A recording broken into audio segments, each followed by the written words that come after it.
आपने कहा तुम काल से परे नहीं हो, आपने हमारी बात को समझा नहीं महाराज। इतना बड़ा कोई विषय नहीं दिया था हमने, उसको पूरा समझने का प्रयास कीजिए। मैंने क्या कहा था कि लक्ष्मण बस में हैं, लेकिन इस काल के बस में नहीं है। लक्ष्मण श्री राम जी के बस में है, राम जी के बस में। और इस संसार में वो काल भी राम जी के बस में होता है। काल भी क्यों?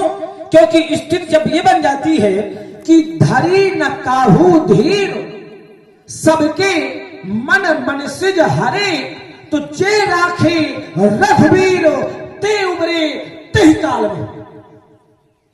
जब संसार में किसी की कोई रक्षा नहीं कर रहा था, उस समय पर वही बच पाया जिसकी रक्षा स्वयं राम जी ने की। आप उसको समझने का प्रयास करो। आप मैंने सीधे सीधे ये कहा था कि लक्ष्मण राम जी के बस में है, और इस संसार में जो राम जी के बस में हो जाता है तो उसका मरण नहीं होता, उसका मरण नहीं होता, अरे उसका तो तरण होता है, उसका तरण होता है। जैसे एक राक्षसिन थी तारका, तो तारका को राम जी ने मारा तो एक ही बाण प्राण हर लीन्हा, दीन जानत ही निज पद। तो क्या इसको मरण कहेंगे कि तरण कहेंगे? उसका तरण हुआ है। तो इस संसार में जिसके ऊपर राम जी कृपा कर देते हैं उसका मरण नहीं, अरे उसका तो तरण हुआ करता है। बस थोड़ी बुद्धि का प्रयोग तो करो। आपने कहा कि हमारी ममता भगवान के प्रति है। अच्छा, तो ये धनुष भगवान है क्या? धनुष भगवान है क्या? भाई धनुष भगवान का है, लेकिन धनुष भगवान नहीं है। विषय छोटा सा है, बस बुद्धि का प्रयोग करो। आप मतलब बिल्कुल भी घबराओ नहीं, बिल्कुल आप अच्छे मन से थोड़ी समझ के उत्तर करो। उसमें इतना भागने की आवश्यकता नहीं है। धनुष भगवान नहीं है, भगवान का है। आपने कहा ममता हमको भोले बाबा से है, और श्रद्धा विश्वास आस्था धनुष से है। अच्छा, श्रद्धा विश्वास आस्था किससे होना चाहिए? भगवान से।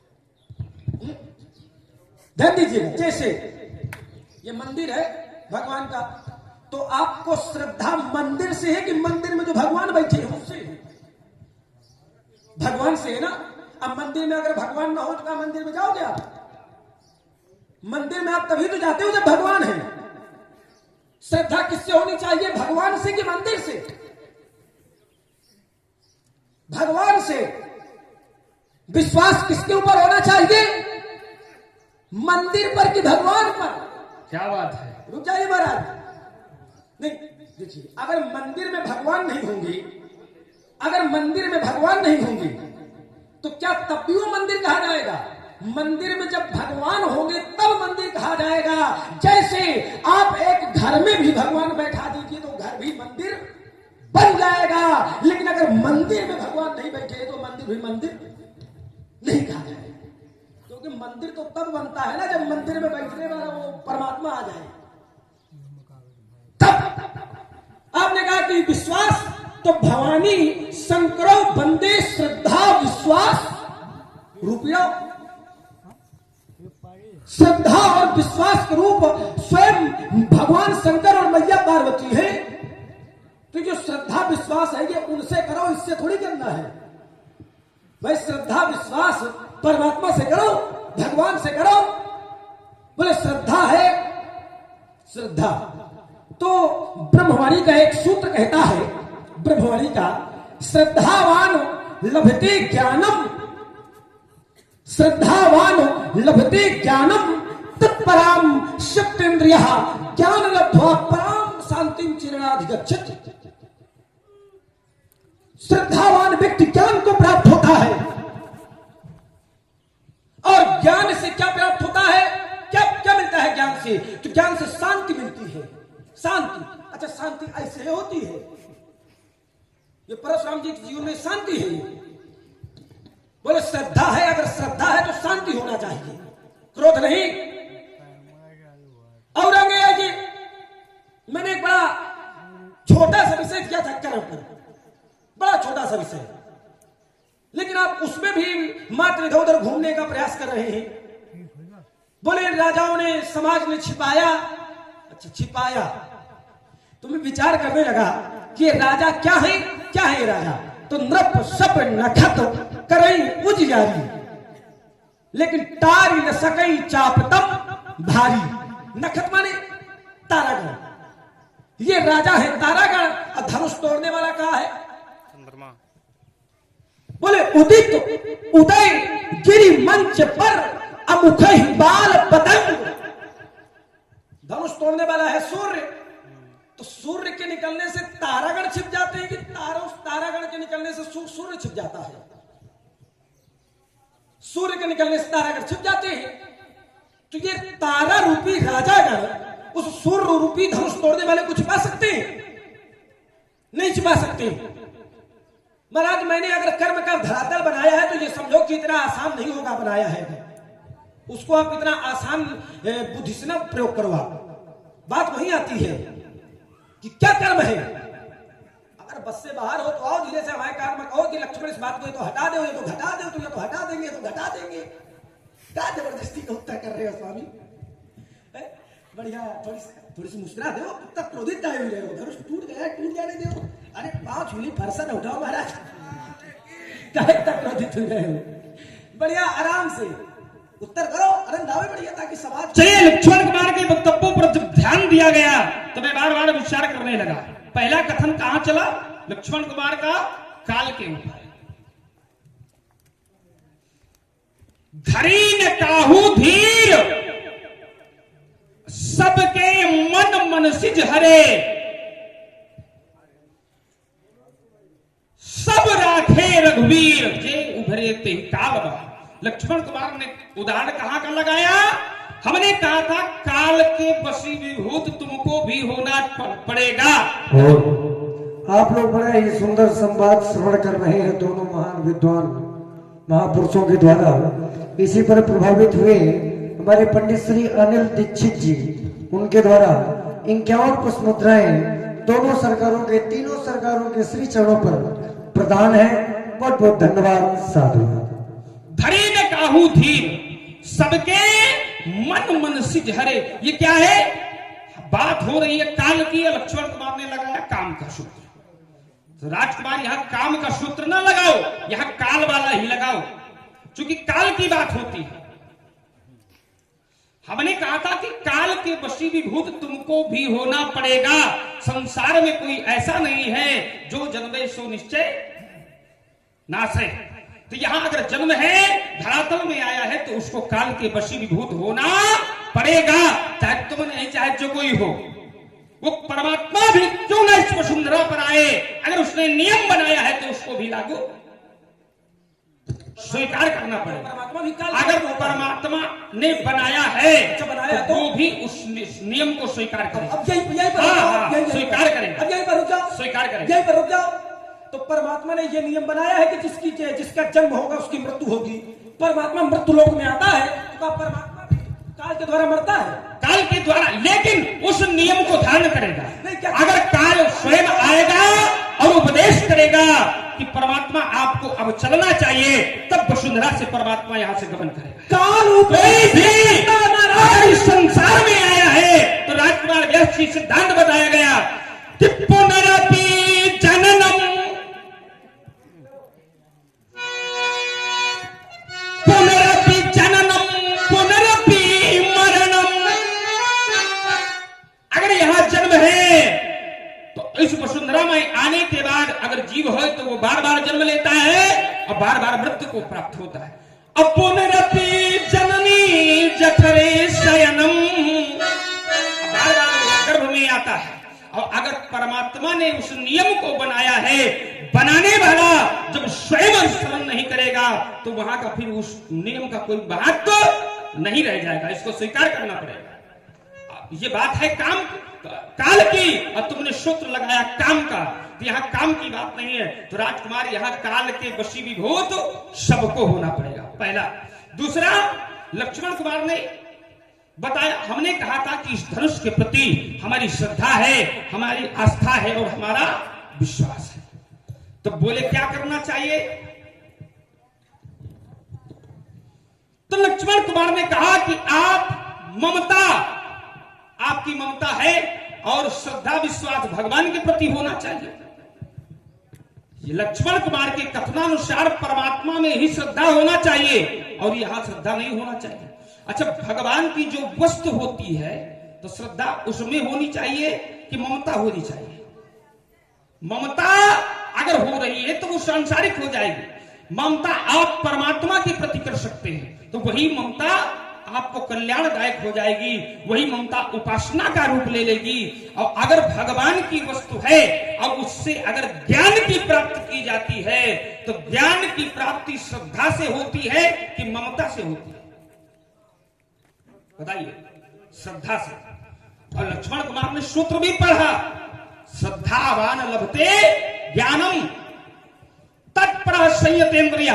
तो राजकुमार जब श्रद्धा है, अगर श्रद्धा है, भाई पंडित श्री डॉक्टर बबलू द्विवेदी जी, उनके द्वारा भी 50 पुष्प मुद्राएं सुंदर संवाद पर प्रदान हुई हैं। बहुत बहुत धन्यवाद साधु। अगर श्रद्धा न होती तो ज्ञान न मिला होता। इस धनुष के द्वारा मैंने धनुर्विद्या का ज्ञान सीखा है और जिससे विद्या प्राप्त हो जाती है, जिससे ज्ञान प्राप्त किया जाता है, उसके प्रति श्रद्धा होनी चाहिए। तो राजकुमार यहाँ पर श्रद्धा है, अगर उस श्रद्धा का खंडन होगा तो वहां पर क्रोध होगा। और ये हमारे भगवान शंकर का धनुष है तो भगवान शंकर भवानी शंकर बंदे श्रद्धा विश्वास रूप लो, वो स्वयं विश्वास के स्वरूप है। ये धनुष उनका है तो इस पर भी विश्वास है। और अगर उस श्रद्धा का, उस विश्वास का, उस आस्था का खंडन किया जाएगा तो राजकुमार वहां पर क्रोध होगा। और रही बात ममता की, तो ममता यहां संसार के प्रति नहीं है, ममता केवल परमात्मा के प्रति है। और वो ममता परमात्मा के प्रति होना चाहिए और संसार के प्रति किसी प्रकार की कोई ममता नहीं होना चाहिए। चलिए महाराज, आपने एक बात कही कि भगवान के द्वारा बनाई हुई वस्तु के द्वारा श्रद्धा होना चाहिए। प्रथम ने कहा कि भगवान के द्वारा बनाई हुई वस्तु के प्रति श्रद्धा होना चाहिए। अच्छी बात है, चलो मान लेते हैं कि श्रद्धा होना चाहिए। जिस वस्तु का निर्माण परमात्मा ने किया हो, जिसका निर्माण, जिसका संचालन वो परमात्मा करते हैं, उसके प्रति श्रद्धा होना चाहिए। अच्छा, तो संसार भी तो परमात्मा ने बनाया है भाई, संसार भी तो परमात्मा ने बनाया है। वो परमात्मा खुद कहते हैं कि अखिल विश्व यह मोर उपाया, ये मेरा है। तो संसार के प्रति श्रद्धा करो, फिर काहे कुठार लिए घूम रहे हो कि मारे जी है सब राजा, रखो श्रद्धा। जबरदस्ती का पहाड़ा कहते हैं कि परमात्मा के द्वारा बनाई हुई वस्तु के प्रति श्रद्धा होना चाहिए। तो महाराज जिन राजाओं को आप मारने के लिए कह रहे हैं, ये भी कहीं ना कहीं परमात्मा के ही अंश है, क्योंकि जीव है और ईश्वर अंश जीव अविनाशी, ये भी परमात्मा के ही अंश है। तो इनके प्रति श्रद्धा रखो। विरोध का धरातल काहे बनाए हो? कुठार रखो और हाथ जोड़ के बैठो। काहे कह रहे हो कि मारे जी है सब राजा? कुछ कह रहे हैं सुनो, कह रहे हैं कि हवन हवन करो बैठ के, बस का खेल नहीं है आपके साथ में लेवा क्या अयोध्या से ये सब हमारे हैं महाराज। देखिए बात तो यही है, यही तो बात है, ये सब तुम्हारे हैं इसलिए तो छिपा रहे हैं। महाराज रुक जाओ, अब देखो, अब देखिए पुनः आप भूल कर रहे हैं। पुनः आप जब बोलते हैं तो अपनी बात पे फंस जाते हैं। अपने लोगों को लेकर के नहीं चलना पड़ता। अगर आप अपने लोगों को लेकर के चल रहे हैं तो आप महान नहीं हैं। आप जहां जाओ, जहां भी जाओ, वही के लोगों को अपना बना लो, तब महान। तो हम अपनों को लेकर के नहीं आए हैं। अरे हमने तो यहां सबको अपना बना लिया है, तो सब अपने, सबको बना लिया, सबको बना लिया है। तभी तो आप कहते छिपा रहे हैं। ये छिपा नहीं रहे हैं, ये छिपा नहीं रहे हैं ना, इसलिए कि कभी भी सूर्य को छिपाया नहीं जा सकता है। सूर्य को छिपाया नहीं जा सकता है। देखो महाराज, जहां धनुष तोड़ने वाला बैठा है तो सब मंचन ते मंच एक सुंदर विशद विशाल, सभी मंचों में एक श्रेष्ठ मंच है जहां धनुष तोड़ने वाला बैठा है। और जब एक है, श्रेष्ठ है, दिव्य है, तो छिपाने की आवश्यकता नहीं हो, तो पहले से प्रकट है। अब आप नहीं देख पा रहे हो तो ये दोष समाज का नहीं, ये दोष आपका है। इतना सहज विषय नहीं है। आपने पुनः कहा कि परमात्मा अगर अपना नियम बनाता है तो उस नियम में स्वयं बंधता है। तो मैंने कहा था कि परमात्मा उस काल को भी बनाता है, तो क्या काल के द्वारा मारा जाता है? मैंने कहा था कि परमात्मा उस काल को भी बनाता है, तो क्या काल के द्वारा परमात्मा मारा जाता है? तो परशुराम जी तत्काल भगे, महाराज परमात्मा सृष्टि बनाता है, परमात्मा नियम भी बनाता है, लेकिन परमात्मा जिस पर स्वयं चाहे, जिन नियमों का पालन वो परमात्मा स्वयं चाहे उनको करे, और जिनका पालन वो ना करना चाहे तो संसार का कोई भी नियम उनको बाध्य नहीं करता कि आप पालन करो, बाध्य नहीं करता। परमात्मा सृष्टि पर आते हैं तो निज इच्छा से, जब जाते हैं तो भी निज इच्छा से। परमात्मा के ऊपर कभी कोई नियम थोपा नहीं जा सकता है। परमात्मा कर्म करते हैं, लेकिन यह निश्चित नहीं है कि नहीं परमात्मा को कर्म करना ही चाहिए। यह कोई आवश्यक नहीं है कि परमात्मा को कर्म करना ही चाहिए। वो कर रहे हैं, यह उनकी महानता है, लेकिन उनके ऊपर यह नियम नहीं लगेगा कि नहीं कर्म करना ही चाहिए। पहले आप ये समझो, तो जो आप परमात्मा का उदाहरण दे रहे हैं, जो आप परमात्मा का उदाहरण दे रहे हैं, तो यह उदाहरण यहां लगने वाला नहीं है महाराज। थोड़ी और आगे यात्रा करो, चलो आपको एक नया मार्ग दिए देते हैं। भाई ब्राह्मण देवता हो, थोड़ी बहुत ऐसी दया हम भी बनाए रहते हैं ब्राह्मणों के ऊपर, आप बिल्कुल भी परेशान मत होइए। आइए, धनुष तोड़ने वाले ने धनुष को तोड़ा, एक नया मार्ग चुनता मैं। धनुष तोड़ने वाले ने धनुष को तोड़ा तो निज इच्छा से तोड़ा कि गुरु की इच्छा से तोड़ा? धनुष तोड़ने वाले ने धनुष को तोड़ा तो अपनी इच्छा से तोड़ा कि गुरु के आदेश को मान करके तोड़ा? गुरु के आदेश को मान करके। व्यास जी आप बैठिए, संभाले जरा। आचार्य कहते हैं, बोले उठाऊ मुख भंजारू भवो चापा, उठाऊ अमुखो, उठाऊ अमुखो, उठाऊ अमुखो भंजारू भव चापा, मेटा होता तो जगत परितापा। तो सुनि गुरु बचन चरण सिर नावा, सुनी गुरु बचन चरण सिर नावा, और हर्ष विषाद न कछु और।